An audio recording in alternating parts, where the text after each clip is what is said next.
Why the fuck is close guard so damn hard in no gi, okay? In gi, you got the cross collar chokes, you got the cloth to grab onto, but son of a gun, no gi, it's a little bit more slippery, a little bit more hard to get grips, and it's a lot freaking harder to do close guard in. Recently, I've become obsessed with the fundamental guard of jiu-jitsu, and that's the close guard, okay, Chads? I've been studying many systems of the greats in close guard, and I've been doing a lot of one-on-one time with my coaches in the close guard position, trying to learn the ins and outs, the fundamentals of the close guard, okay? While trying to implement the close guard, the fundamental guard, I've become across a host of problems and a host of issues, and I don't think I'm the only one experiencing these problems, okay? First of all, it is hard to get into the close guard, all right?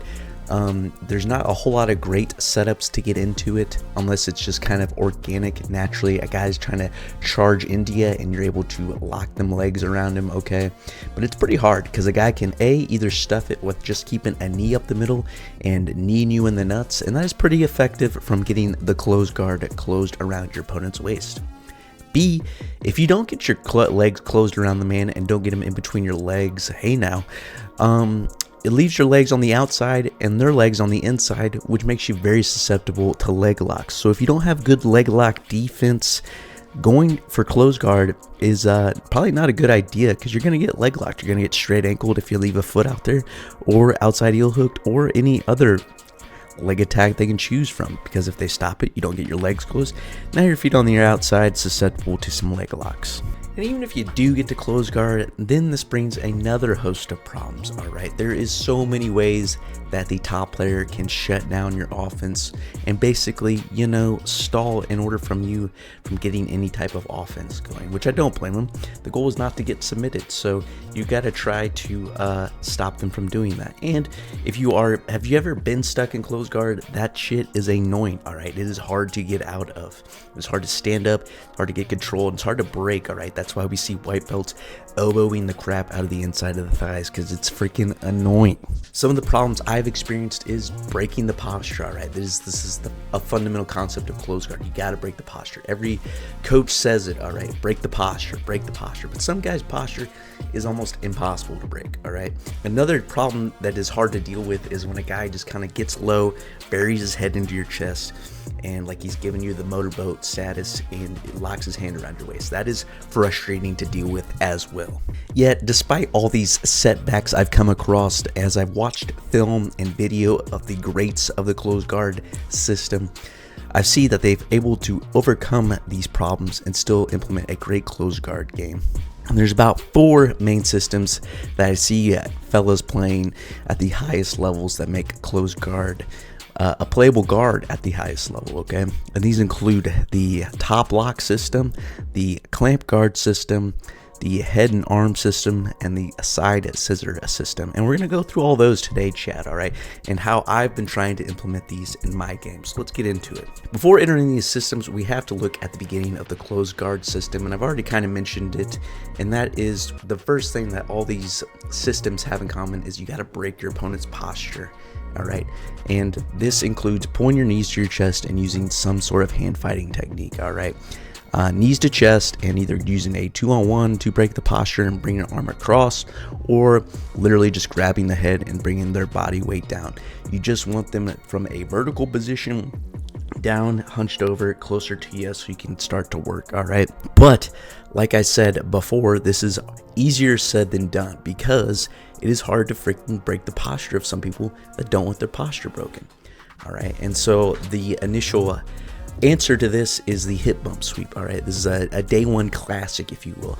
Hip bump. If they defend the hip bump, you go Kimura, or if they defend the hip bump, you go triangle. But a lot easier in theory to hit these moves and then put them into practice, because if you go for the hip bump and they don't just fall over, which a good guy won't just fall over, or they don't just base out with their hand really wide so you can throw up the triangle, it's going to be freaking hard to get into anything. However, usually a lot of people defend this by, lowering their head and going into you, which breaks their own posture, which leads you back into being able to play into one of the systems once again. So Still, this is a very hard thing to do, very hard thing to set up, And hip bumping, I need to work on myself. So if you got any tips, I would like to know. So after we've gotten the basics of breaking the posture out of the way, the next goal for at least 2 of these guards, or systems, if you will, is to get an arm across the center line. All right. What I mean by that is imagine a line going from your ball sack up to your head. Okay. A line cutting you straight in half, equal parts on each side. That is your center line. And what you want to do is get an arm across the center line. All right. Preferably elbow across the center line.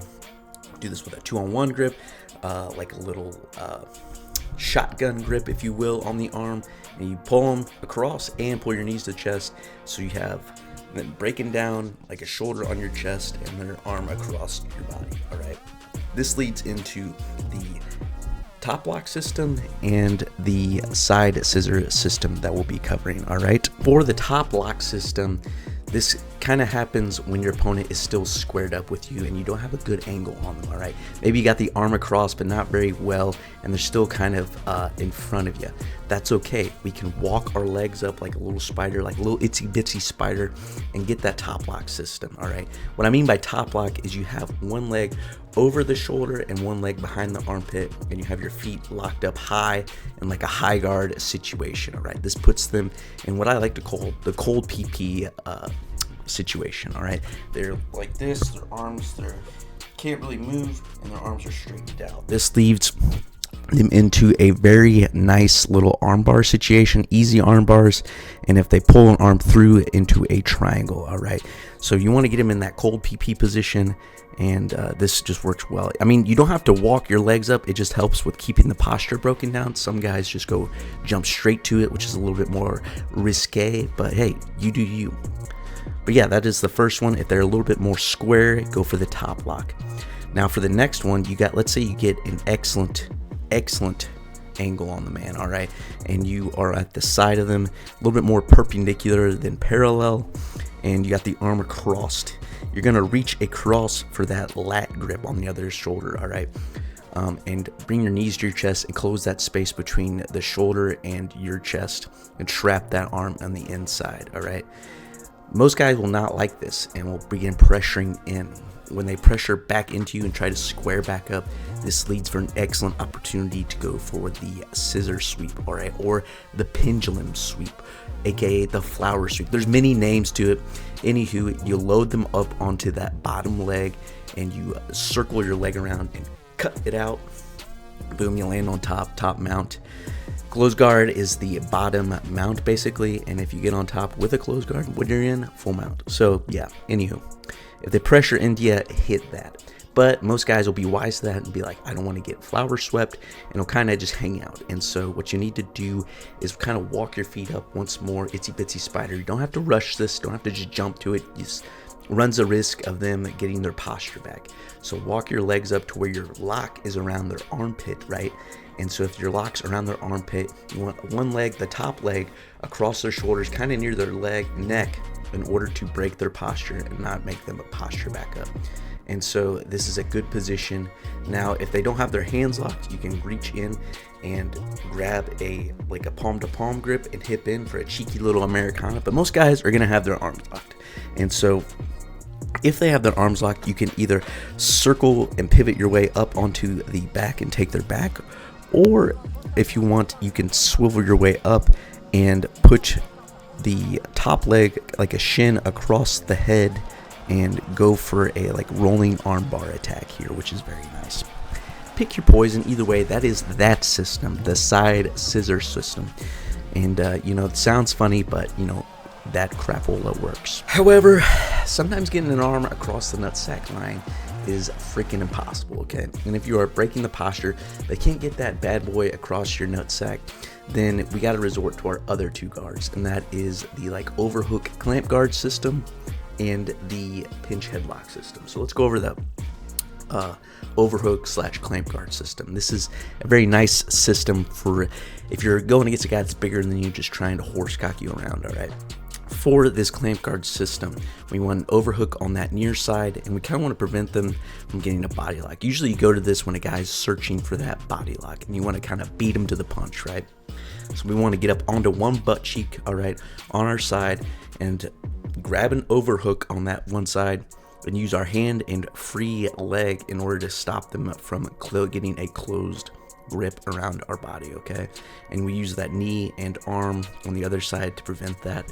And so we get up on that side, and we want our top leg across the tops of the shoulders, again, once pretty dang close to the neck, and we want that inside knee kind of up in between us and our opponent's shoulder, all right? We want to be pinching our legs together and extending them away, okay? And so what this will cause is, if we're in this position, the opponent will be like, oh my gosh, I'm in terrible position, my posture is broken, I gotta go back into the guy. If he comes back into us, boom, sets up that triangle, easy peasy lemon squeezy.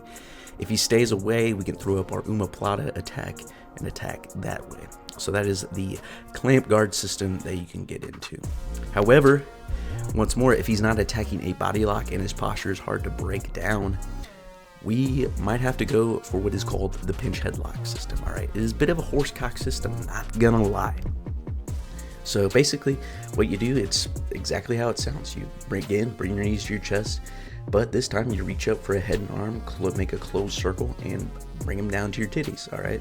You suck them down to your titties. And so what you wanna do is you kind of want to get off to a side, work to an angle on the side where you have the arm, work your head around the arm, and kind of make your way and wiggle your way to the back if you can, all right?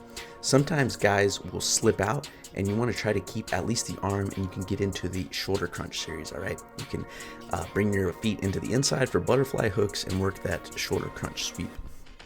Or you can get off to one side and kind of hit like a violin armbar and go for that shoulder crush area and bring it down to the elbow and get that quick, easy armbar.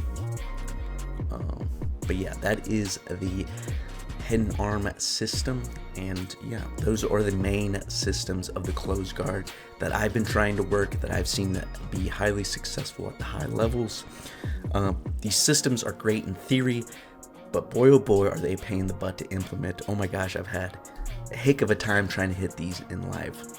They require a lot of time, a lot of patience, and they require a lot of freaking groin, ab, and tibialis strength. Holy freaking buckets. My tibs, my groin, my freaking abs have been so freaking sore trying to implement close guard for weeks on end. I mean, I see why Danaher recommends the toes to bar, because that is a great exercise for close guard, all right? It's good exercise for your hip flexors. And I didn't quite realize how freaking weak my hip flexors are, so if you Chad's got any other tips or any other recommendations to get a freaking nasty close guard, I'm all ears. Let me know if these systems have helped you, or if you've come up with creative ways to implement these systems in the comments below, and I'll talk to you Chads later.